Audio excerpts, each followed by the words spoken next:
So I decided that I'm putting together a video to show you how to work through setting up this model so that everybody can check what they've already done to make sure that it's in line so that we're all getting off to a good starting point on this first assignment. So hopefully this will help. Sorry I have some back feed on my microphone that isn't real clear, so I'm having a little issue with that, but I'm going to record this anyway. So we have our 7 items that we need to do to get the model set up. So I'm going to take this step by step and explain to you what you need to do. So link CAD file, that's the first step. So starting off the Revit project, going to Revit and new project and creating from the architectural template or the default template create a new project.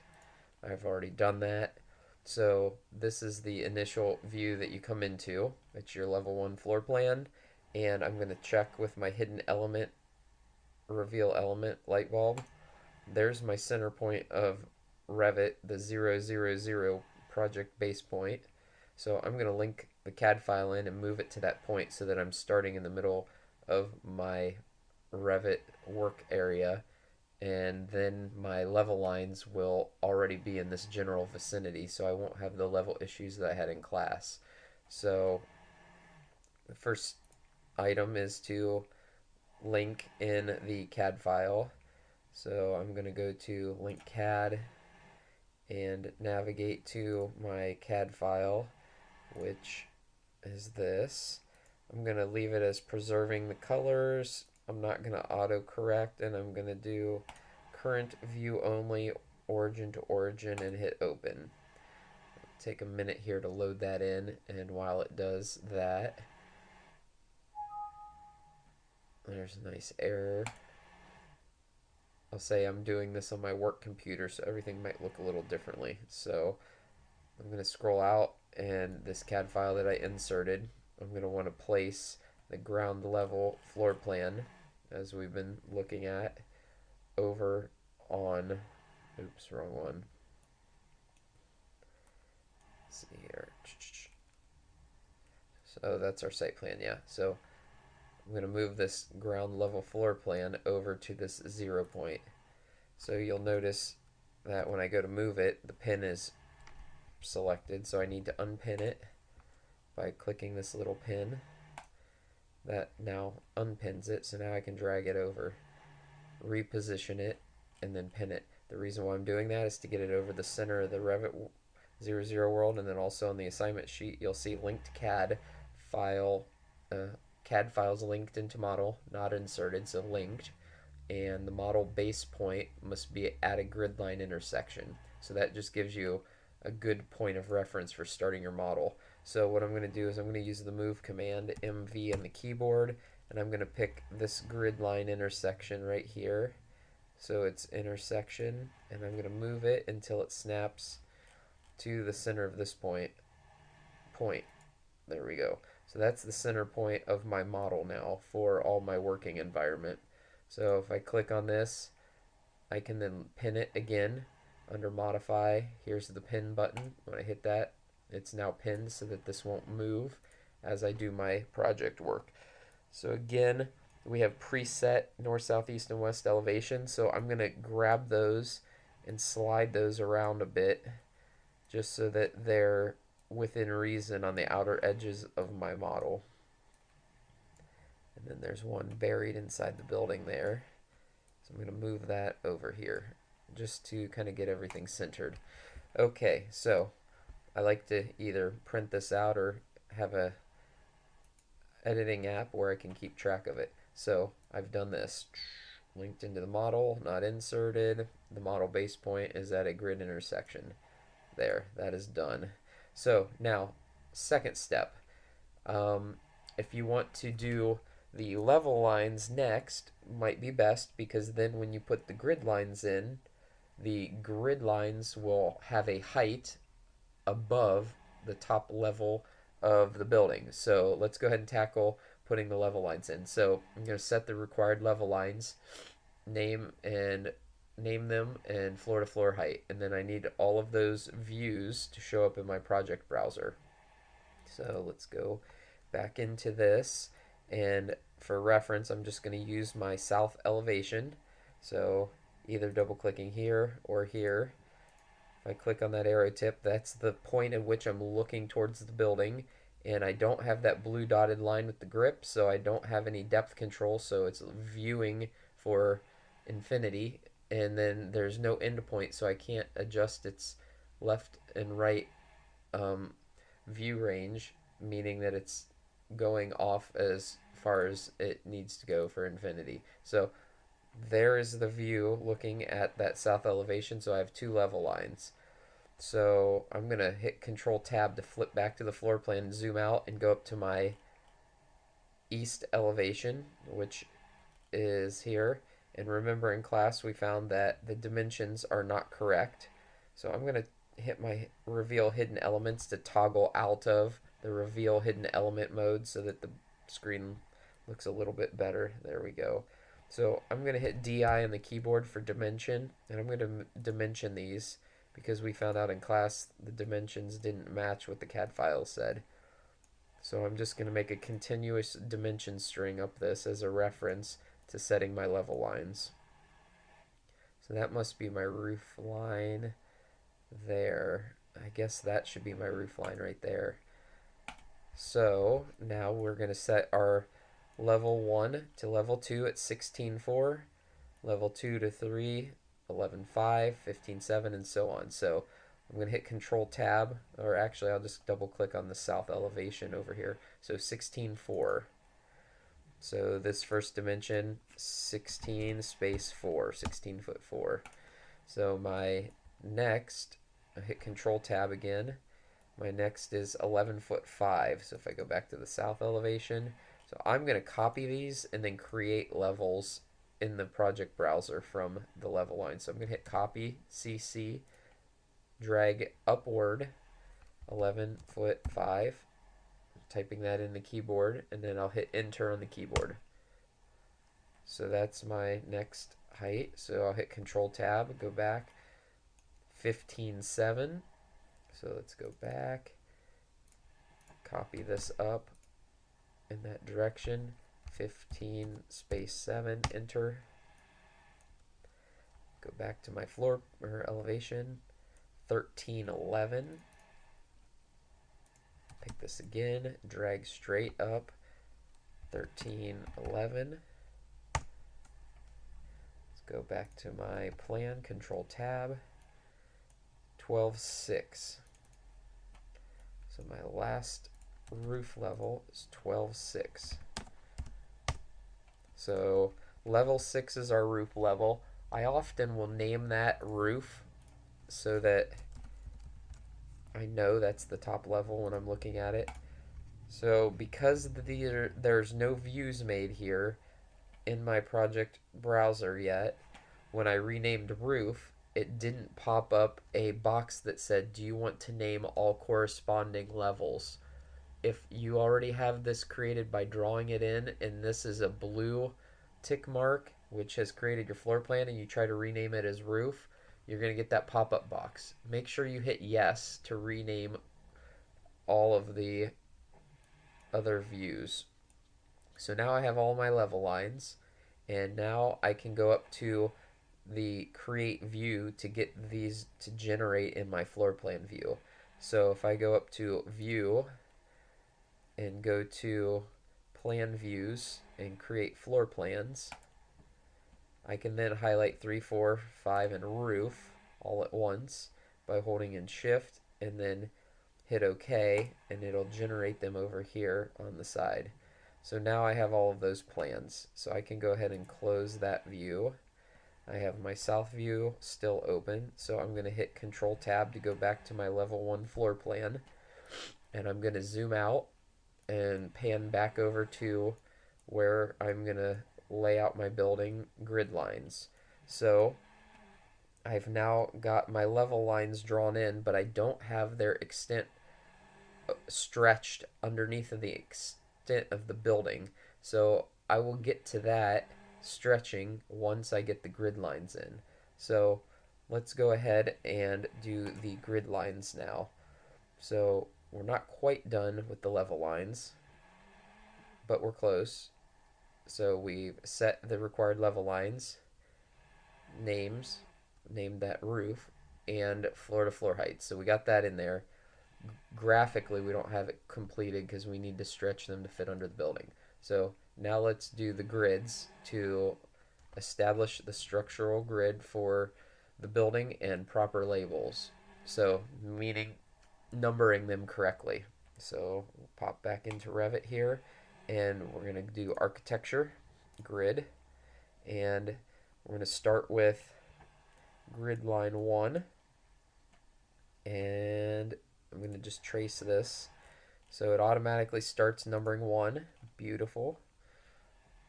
Number 2. And I'm just drawing these for the ease of having control over them. I'm just making sure I'm snapping on all of the required endpoints and keeping it orthogonal so that everything works out right. So that numbered them 4, 5. So now we need to do A and rename it. So when I draw this, it's going to actually say 6. But once I place it, I can hit escape on the keyboard to go back to, that takes me back to this modify arrow. I can then hit the 6, change it to A, and then go back into my architecture grids, and as I start drawing, the next one should populate as B. And then C, just to double check, yep, it's numbering, lettering correctly.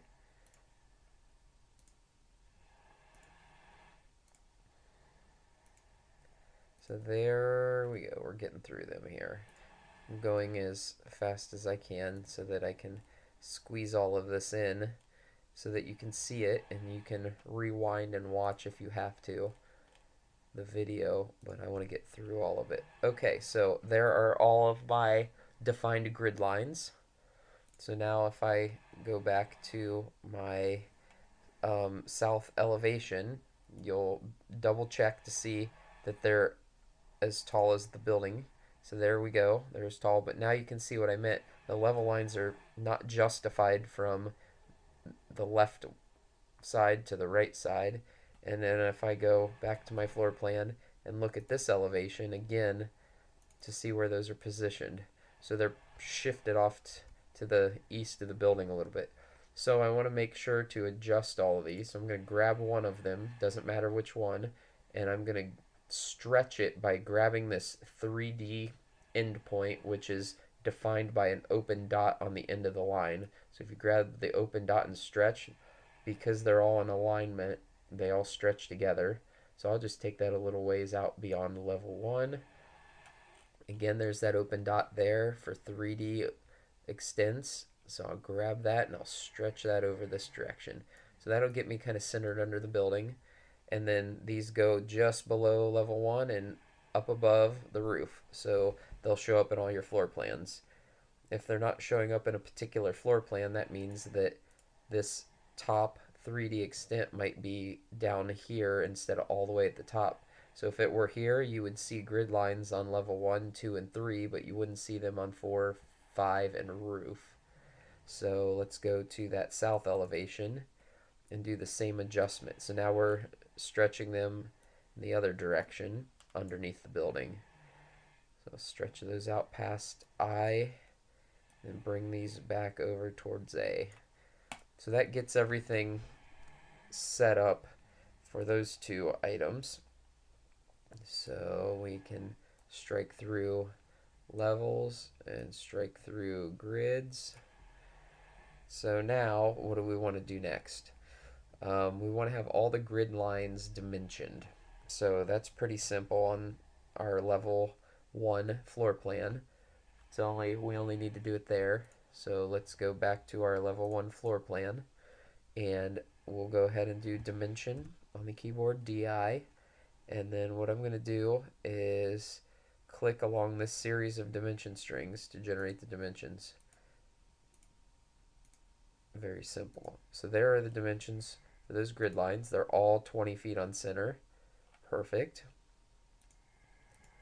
I just continuously keep picking one, each click, it'll make one continuous string of dimensions. So we're going to go ahead and place those. So there you can see those are all set at 20 feet. So our building has a nice, neat, perfect 20 by 20 grid. Okay, so we have that taken care of. All right, so now we have to place our floor and our columns. So let's go ahead and do this floor. So we want a concrete floor with a 6-inch thickness, no surface pattern, and have the edge location traced around where it needs to be for level 1. So that should be something that you can understand and model based on your knowledge of the building and your ability to read floor plans. So that was kind of what I was trying to explain to you how it would actually be done, but I challenge you to look critically at how the actual first floor slab would sit in this building if you were to have one poured concrete floor slab. So to do the floor slab, let's go to floor, architectural floor, and we want to do a 6-inch concrete floor. So we're going to duplicate that. So we're going to hit edit type and duplicate it, and we'll rename that 6-inch concrete. Okay, so we have the name right. So now we got to go edit the structure, and that structure needs to be 6 inches thick. And the category of the material needs to be concrete. So let's type in concrete in the search bar, cast in place gray concrete, and you can see here it has a surface pattern. So if we change this, it will change all of the concrete in the model. So we'll want to duplicate this and make one that has no surface pattern. So let's right click and hit duplicate, and this is just concrete, and we'll change it to dash no pattern. So if we click on this surface pattern, and we can click on no pattern. So now this version has no pattern, this one has pattern. So that's the one we want. Double click on it and it loads in. Hit OK. Hit OK again. So now it's time to draw it. So all we need to do is draw the perimeter of this at the ground level. So as I was explaining in class, that the elevator shaft would not have a floor under it. So you would want to trace around that elevator shaft. At the ground level, our stairs do have a slab under it because there's no basement. So we'll continue tracing all the way around here, making sure to snap it proper endpoints. So when you get to an inside-outside condition, what they would do is pour concrete out here for your exterior concrete and then concrete for your interior concrete if they were doing it currently, building it new. This entrance may have been done later when they remodeled the building, so I'm just going to presume that the original floor slab goes straight across this and then they covered the entire exterior with tile or some other material and covered that seam or created a new expansion joint there. So don't sweat that. We'll just go straight across until we get to this elevator shaft. So again, we'll trace out this elevator shaft and then finish tracing back to this corner and then up to our original starting point. So remember, this needs to be a closed polygon, so we can't have any overlapping edges or intersecting corners, otherwise it won't let us finish the command. So if I hit finish, it's at level 1. So there's the floor slab. So now you can see it masked out the CAD file.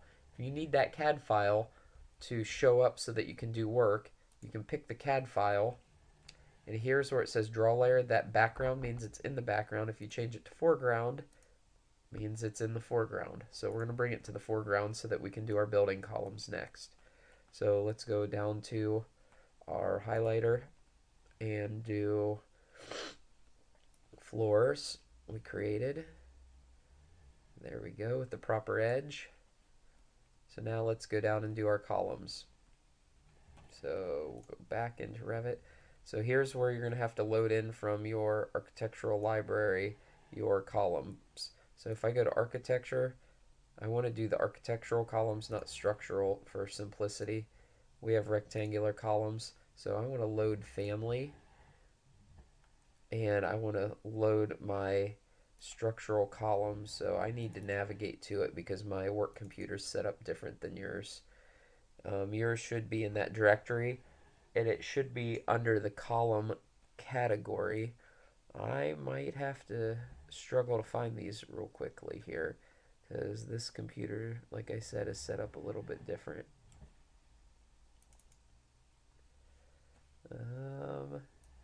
It's typically in my RAC file. Let's see if I have, nope. This is always a challenge. I know others struggle with this sometimes, locating the file content depending on the install. There we go, libraries. Nope, family templates. It's probably in libraries. Imperial. There we go. Okay, columns. Round column. Okay, we'll start with this and we'll come back later and put a capital on it that's tapered if you need that for your project. So now that's loaded, but it's a 6-inch diameter column. So again, we need to measure this column. So under annotate, you can do a diameter dimension or a radius dimension. So let's just go ahead and do this diameter dimension. Highlight that circle. It says it's 1'8" or 20 inches in diameter. So again, I hit escape on the keyboard, clicked on architecture, and went to column, architectural column, round. I'm going to edit type. I'm going to duplicate that 6-inch column, creating a 20-inch column. Hit OK. And for the material, let's make that cast in place concrete because that's what it is. So we'll go ahead and hit concrete, cast in place, and the surface pattern can be sand, and the cut can be the triangle dot pattern because we're not going to look at the surface in the floor plan like you do a floor slab in the floor plan. So there's that. So diameter is 10 inches to make a 20-inch radius. So now here's our column. Oh shoot, sorry, it's set to diameter. I read that wrong. That's what happens when I try to go fast. Diameter. So it is 20-inch diameter, not radius. There we go. Okay, so I'm going to place one of these at each grid intersection. And let's go ahead and click one. And click and place all these around, making sure that it's highlighting the grid lines when you're placing it. That means it is on that intersection point and everything is cleanly placed. So the other thing I can do is place all of those, and then along that line I could highlight them, copy CC on the keyboard, and then click on that grid line, drag straight up, click, copy, drag straight up, click. There, I've real quickly done that without drawing each individual. And then don't forget this one column here. So architectural column, and this one here. So if you hit Control, or on the Mac I think it's Option maybe, and right click, and then hit snap, where's it at?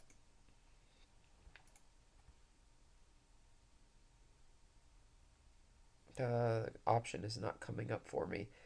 I thought there was a command here to do a snap override.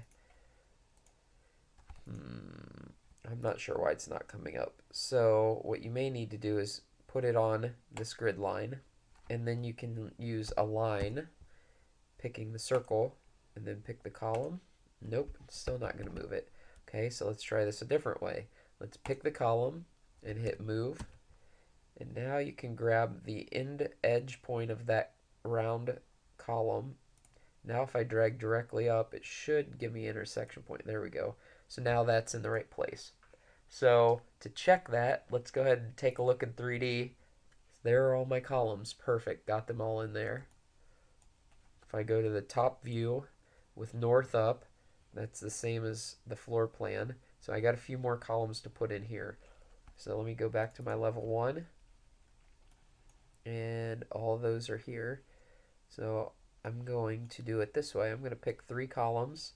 I'm going to hit copy. Pick this line. Go straight across till I snap to that line. Got those 3. So I need 2 more. So I'm going to pick these 2. Copy. Pick that line. Drag across till it snaps. So there now.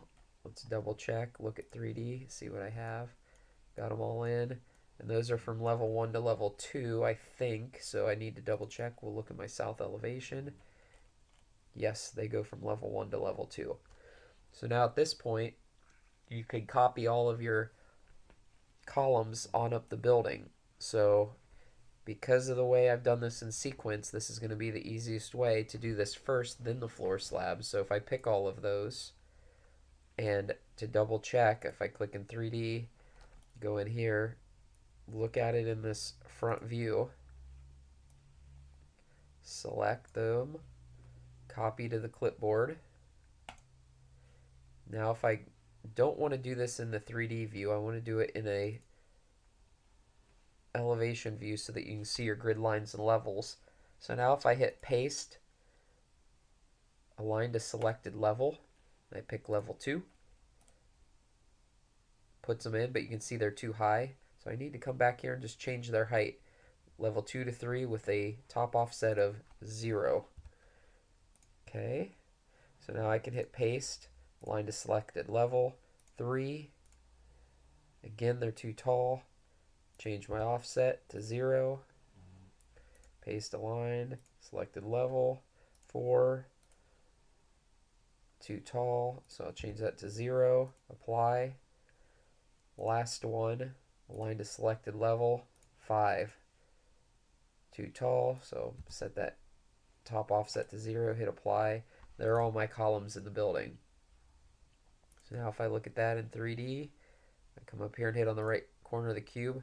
There are all my columns. So now I can then take my floor slab and do the same with it. I can pick it and then copy it to the clipboard, paste aligned to selected level, and we'll do this one level at a time. So level 2, and then what I need to do is go to my floor plan for level 2 and make sure that I'm cutting those openings at the stairwell in the appropriate place. So on my level 2 floor plan, notice you don't exactly know where that's at, so you might have to draw your stairs or insert your CAD file on level 2, or you can show your CAD file. Let's see, if I have it here, this is a little trick. So if I go to my level 2 and select my floor slab, that's selecting the level 2 floor slab, and hit edit boundary, I can then go to, let's see, level 1. It's still selected and I'm still in edit mode. So now I can edit that floor slab while viewing level 1 to trace this CAD file. Might be the easiest way to do it. So then you could show this CAD file not having the slab at whatever the location is.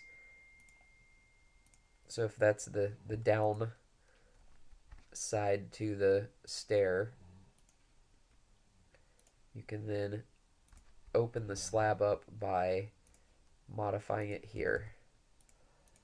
So this, doing all of this slab modification isn't part of this assignment for level 2, 3, and 4. That's later for the next assignment to have the rest of the floor slabs done. But if you're ahead and you can see this is only taking a few minutes to do this assignment, you might go through and start to generate those cutouts for each of your stairwells.